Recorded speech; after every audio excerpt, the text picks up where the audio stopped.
Today's guest is the phenomenal Jon Herington, a versatile guitarist, singer-songwriter, producer, and a bandleader with a career spanning decades. As the guitarist for the iconic Steely Dan since 1999, Jon's masterful playing has been featured on their albums Everything Must Go and the Grammy-winning Two Against Nature, as well as multiple live and studio DVDs. Beyond Steely Dan, Jon leads the Jon Herington Band and has 8 solo releases, including the critically acclaimed Time on My Hands. He's also toured with legends like Bette Midler. So join us as we dive into Jon's incredible journey through the worlds of jazz, rock, and beyond. Jon, good to see you. Thanks so much for joining me today.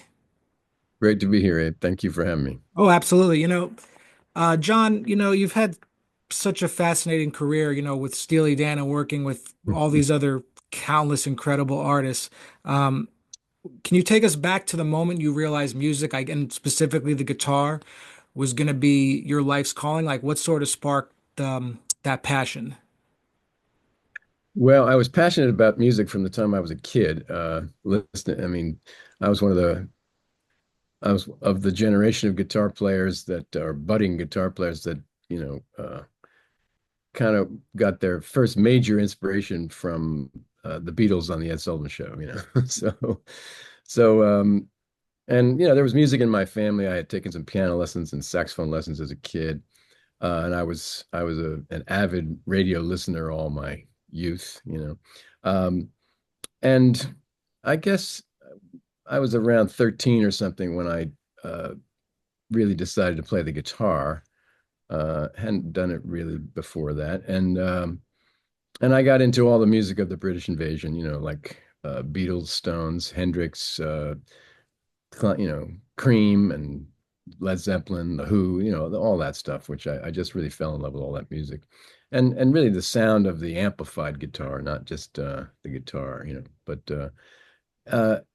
So I just played.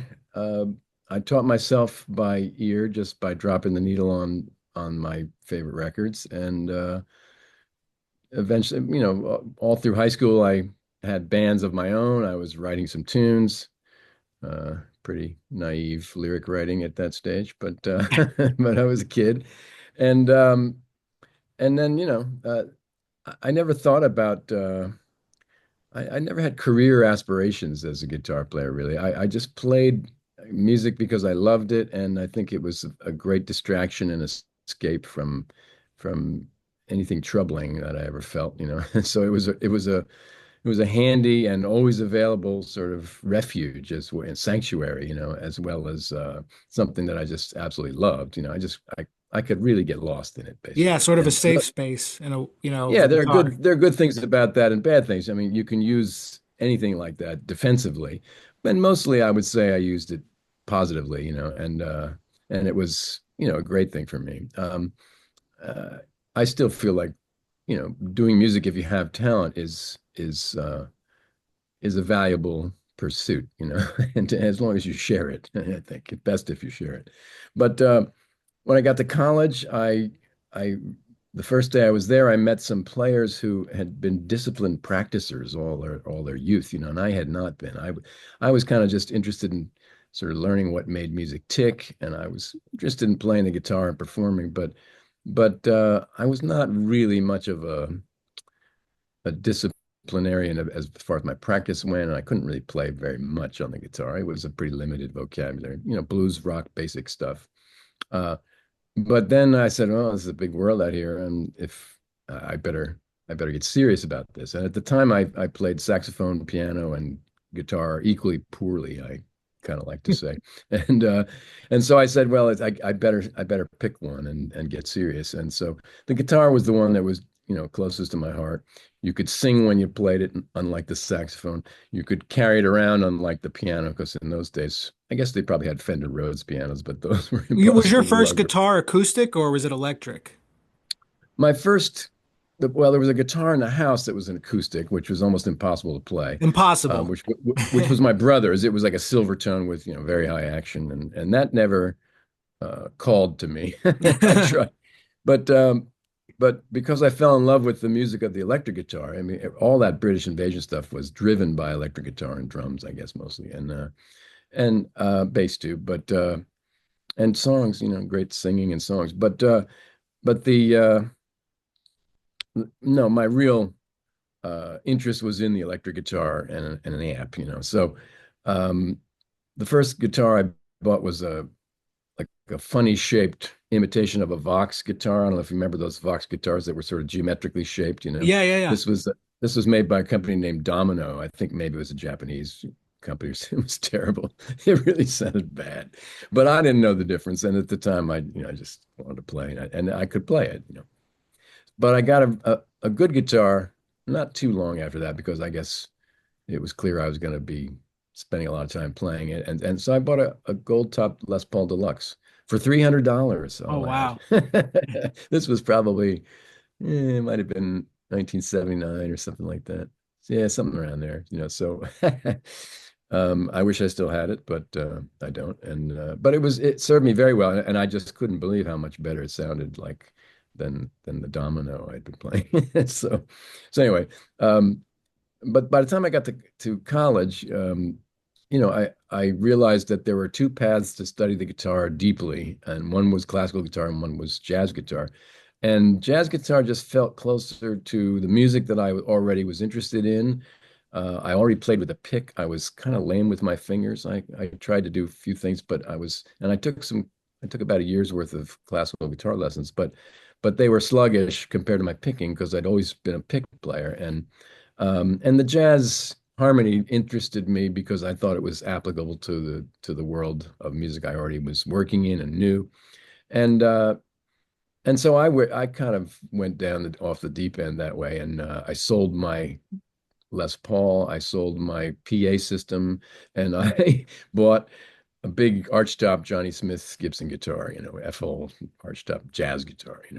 And I got serious about studying jazz guitar for probably about 8 or 10 years, and I think I probably didn't bend a string for maybe 6 or 7 years.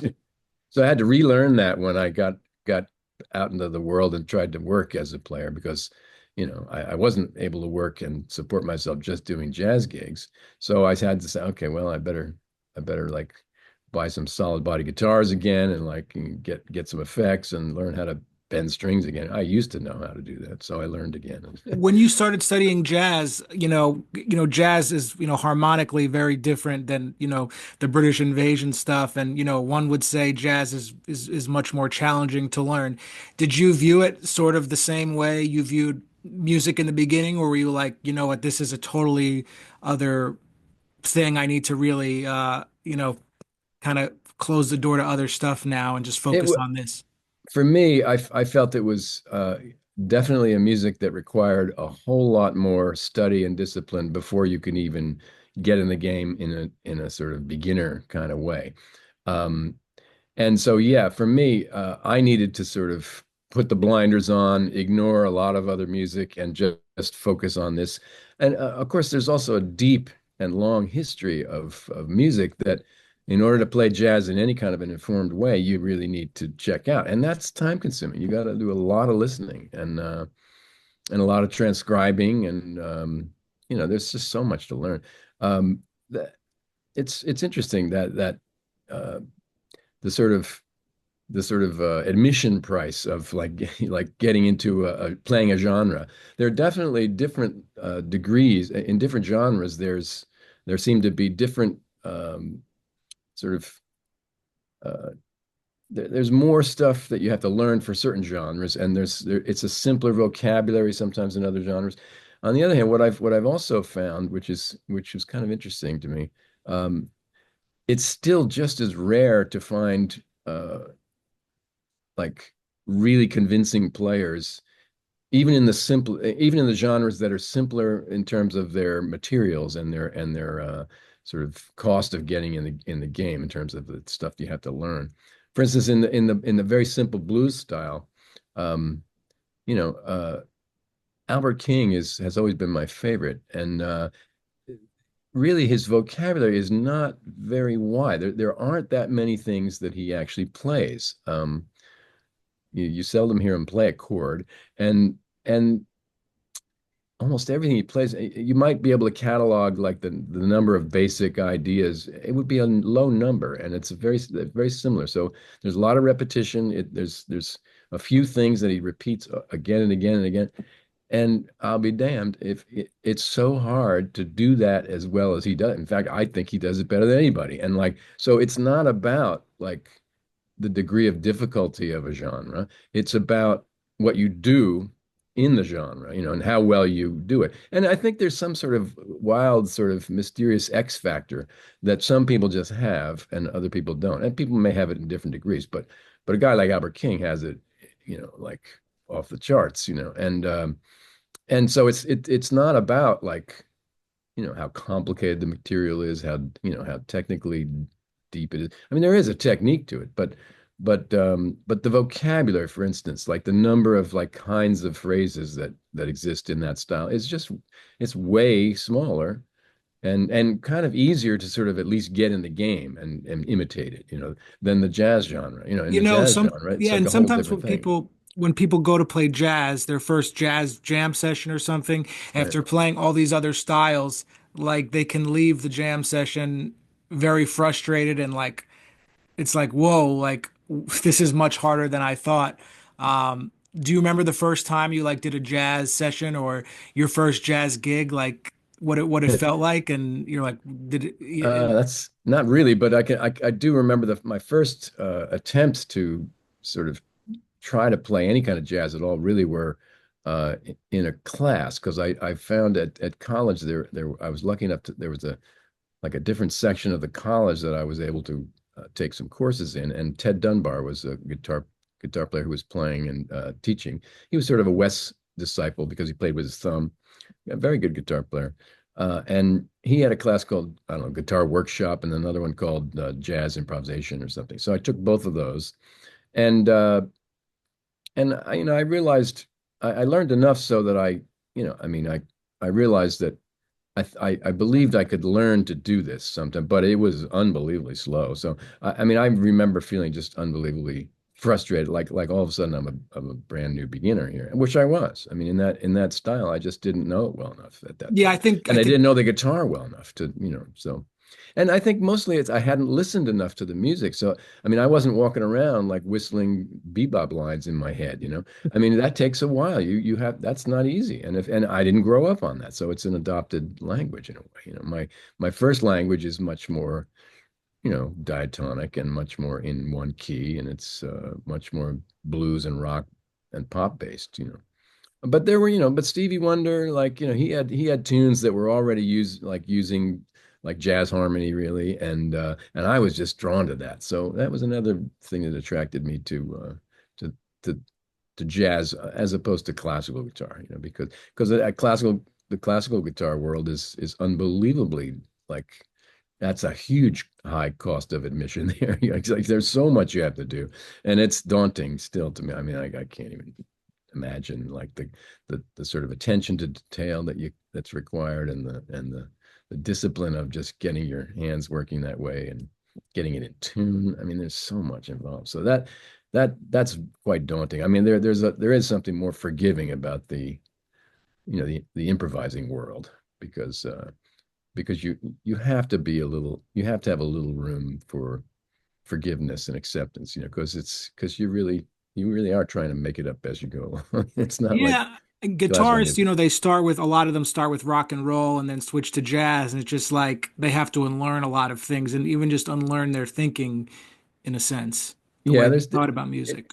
yeah, it's quite a lot different. I mean, I think that one of the biggest challenges for me, and I think for most people who are coming from a pop or rock or blues world and trying to learn how to play jazz is just negotiating the harmony. I mean, because it's, you know, so much of the jazz standard repertoire is modulating all the time, changing keys. It's not, you can't just sort of say, oh, these five notes sound really great and I'll just keep playing them. I mean, you can't just have that kind of one-dimensional mindset about it. You have to respond to what's happening at the moment, and adjust. It's like, okay, you might be able to, those five notes might be cool for these two bars, but no, not on bar three because those don't work anymore. So just that kind of harmonic awareness.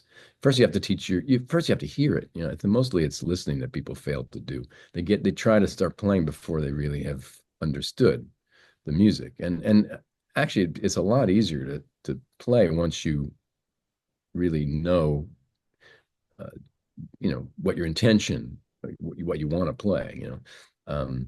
It takes a lot less time to get the technique together if you really know what you mean to play before you pick up the guitar. So it's often neglected because it's fun to play the guitar. But I can't tell you how many students are like hunting and pecking to see if they find something that sounds good.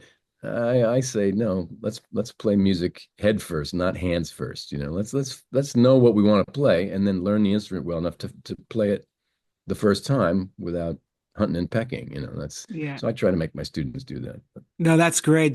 And I love the stuff you're saying about like using the brain first. When it comes to improvisation, there's so many ways to talk about it. Like, how do you approach it? Is it more uh, emotional, technical, spiritual, a combination of those? Because there is the whole magic of improvising. Can you talk a little bit about that?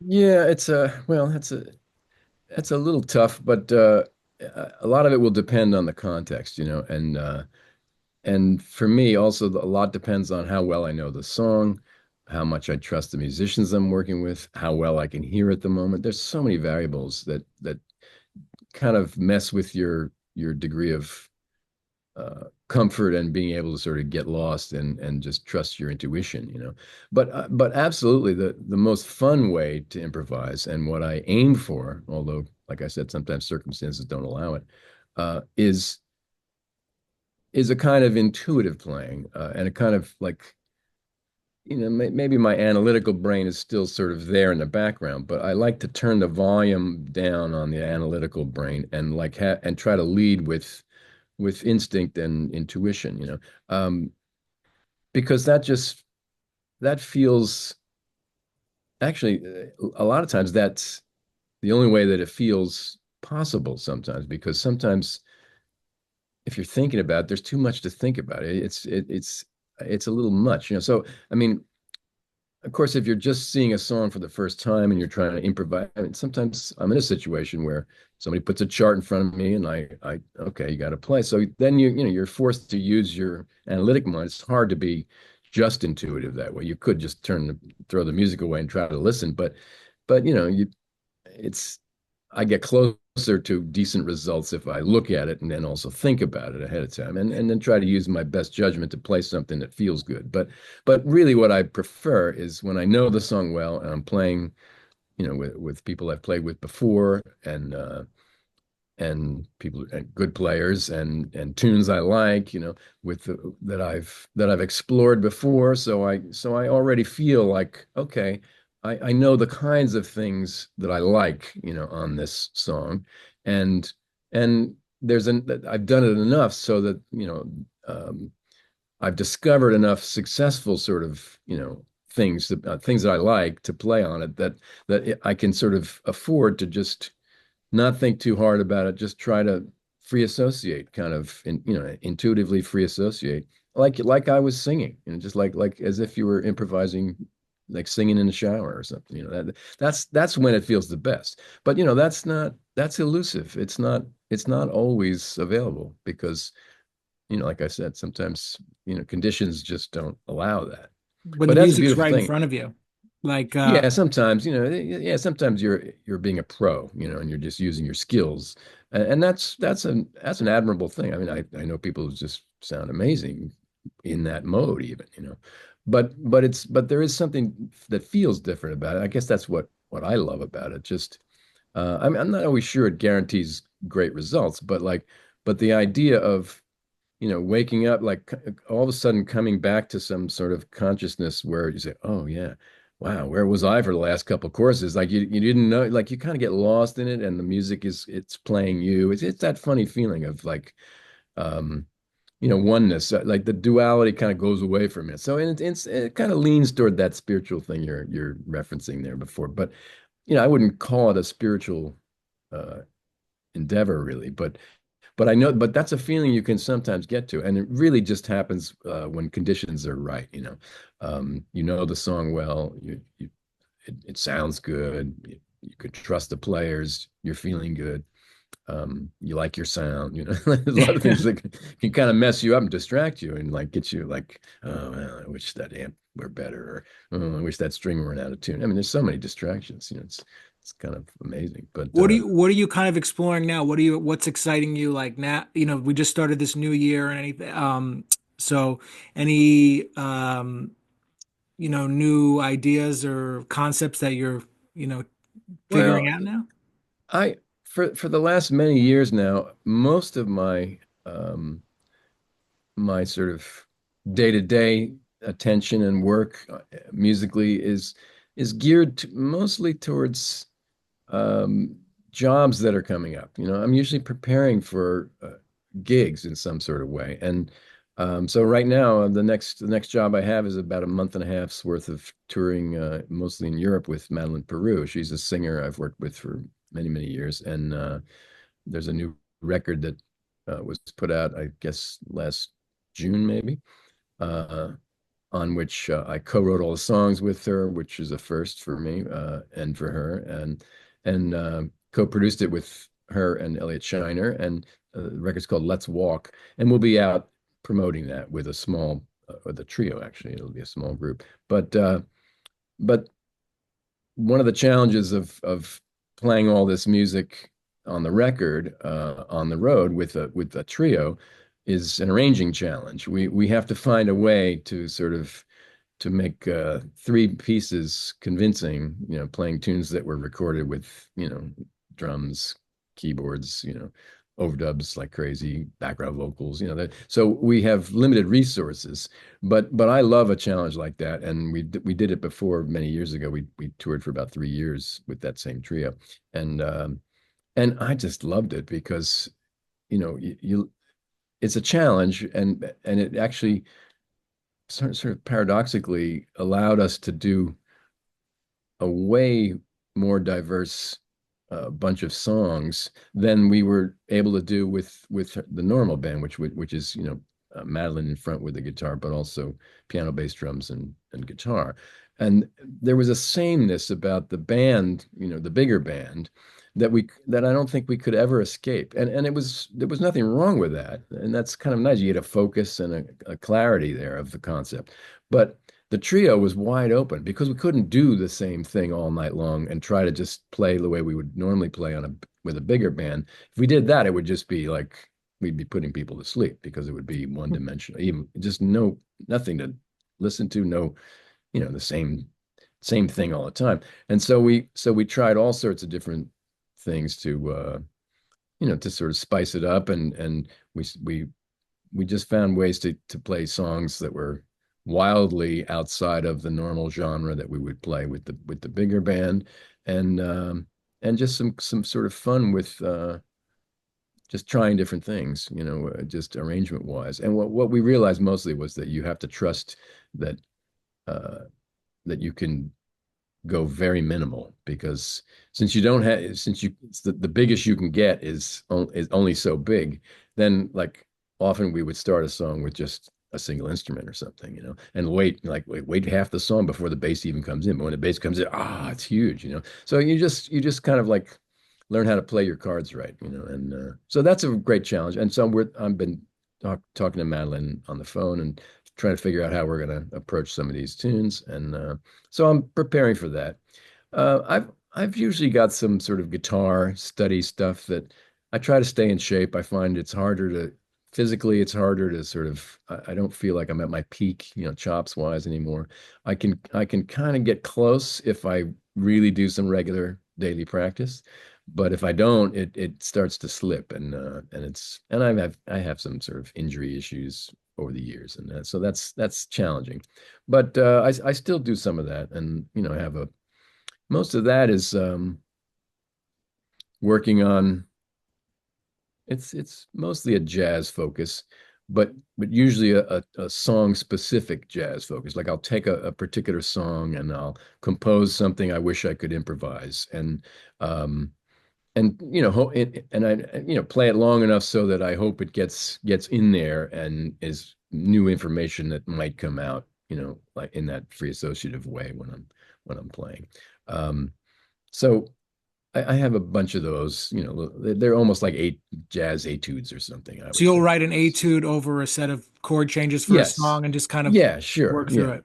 That's Yeah, really and cool. I have a bunch of them that I routinely go to. Also, just for chop's sake, there are a bunch of a handful of little, not so little, Bach violin pieces that I love to sort of use as warm-ups because um, I don't like I don't have the patience to play scales and arpeggios and things like that. But that music is so beautiful to hear that I'm motivated to play it. It takes a long time to find fingerings that work, and it's very frustrating. But I've been playing those for years, and they're really great warm-ups because they involve lots of weird string skipping. In a way, the way a violin bow works is similar to a pick. You can play downstrokes and upstrokes only, so bowing and pickings are often in the same world. Of course, the violin is tuned differently, so you can't finger it like a violin Yeah, pick. You get practicing scales and all that stuff can be very annoying sometimes. Yeah, It's I mean, some people do it like, watching TV and not really paying attention. I never want to play any guitar without paying full attention to it. That just seems like it's a waste of time.